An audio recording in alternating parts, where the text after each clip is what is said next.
Sunday in August of 2016, and I just wanted to give you the little overview of what we're going to be doing in our classes and a few of the basic rules. Let me tell you a little bit about myself first. I'm actually one of only a few professors at Creighton who doesn't actually live in Omaha. I actually live with my family in southern Indiana, where we are today actually at Lincoln State Park. And we moved here. I worked at Creighton on campus for about 12 years, and in December of 2013 my family and I moved here. My wife is actually a dentist. She's actually originally from this part of the country, and she has a practice here now. I have two sons. Xavier is 6. He's in first grade now. And at the same time, I have another son, Gabriel. He is 3. And they're having a lot of fun today at the park. Yep. Okay. So Creighton Center for Academic Innovation recommends that online courses be structured so that they have 8 modules. Modules is a word from online teaching that means something kind of like a unit. So think of these classes as having 8 units in the class, and each module has a quiz at the end of it, and it has a homework assignment along the way, and then it has one or more online discussions. And we'll talk in just a few minutes about online discussions, but sorry, Gabriel's a little bit needy at the moment. And these online discussions will be part of your grade as well. They are a graded part of the experience. Every module in our course is worth an equal part of your total grade. To make it easy for the grading, what I've done is I've made our class out of 1,000 points. And so each of the 8 modules of the course is worth 125 points. Some of those points come from the quiz, some come from the homework set, and some come from the discussion. Now, 8 modules would be a great way to structure a course if the semesters were 16 weeks long, and then each of the modules would be 2 weeks long. As it happens, Creighton semesters are 15 weeks long, so not all the modules are exactly the same size. The way you're going to know what you need to do and when it's all due is to get a copy of your course's calendar. Go on Blue Line, near the top of the page, one of the links is the calendar for your course or something like that. Go ahead and get a copy of that, print it, put it in your Google Calendar, put it on a refrigerator with the magnet. I don't care how you do it, but get yourself a copy of that calendar. It is in many ways the most important document in this class. But now talking about that calendar reminds me of an important point. There are such things as online courses where you sort of work at your own pace, and when you're done, you're done. That's not the way this class works. You have to stay on the schedule of this class just as much as if it was a regular in-the-classroom course. So you need to turn in the homework assignments by the given time and date, and you have to take the quizzes during the time and date in which they're assigned, and so on. Just like as if we were on campus, okay?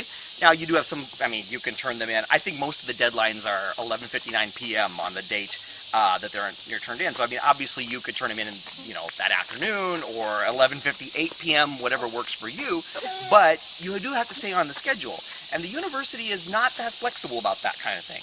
Used to be that, while we were still kind of learning how online courses worked, we could kind of, okay, this student got a little behind, this student needed some more time to finish this, but over the years, as we've kind of gotten better about how to do this, the university has gotten less flexible.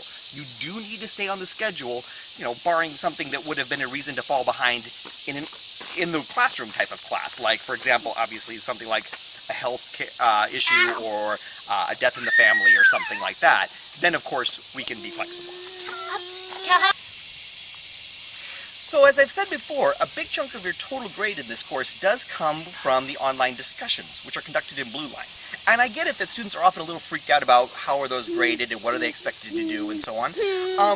Every one of the modules has at least one discussion associated with it, and it consists of 2 parts. First, there'll be a set of questions or an activity or something that you do and you write about, and you can't see what any of the other students have written or anything at that time.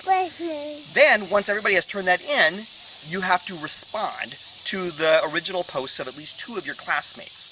Now, those responses, Creighton Center for Academic Innovation has an actual set of policies about that. They need to, in some way, advance the discussion. You can't just say, yes, I agree with you, or, oh, I think that idea is dumb, or something like that. You have to actually show that you have read and understood and can advance the discussion. You can maybe provide a counter example, or a further example, or pose questions that the student didn't answer in their original one. And that's usually due their original post, and that's usually due a few days after the first discussion has been, your original posts have been submitted. Most of the time, the discussions are worth about a third of the total amount of points that are in each module.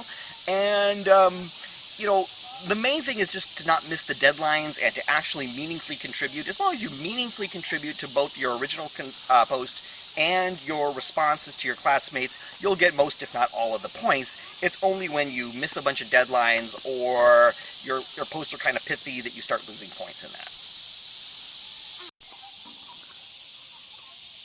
All right, well, that's about it, I think, as far as, you know, welcoming you and getting you started on this class. You're ready to get started. You can go ahead and start watching lectures and doing the readings and working your way through the overviews of each of the modules and working on your contributions to the discussions and so on. If I can think of anything else that you need to know as you get started with the course, I'll, of course, send it to you via email or post it on Blue Line or whatever. And, of course, you can always let me know if you have any questions. I'm looking forward to it. I think Fall 16 is going to be a great semester. And I hope you think it's a great course too.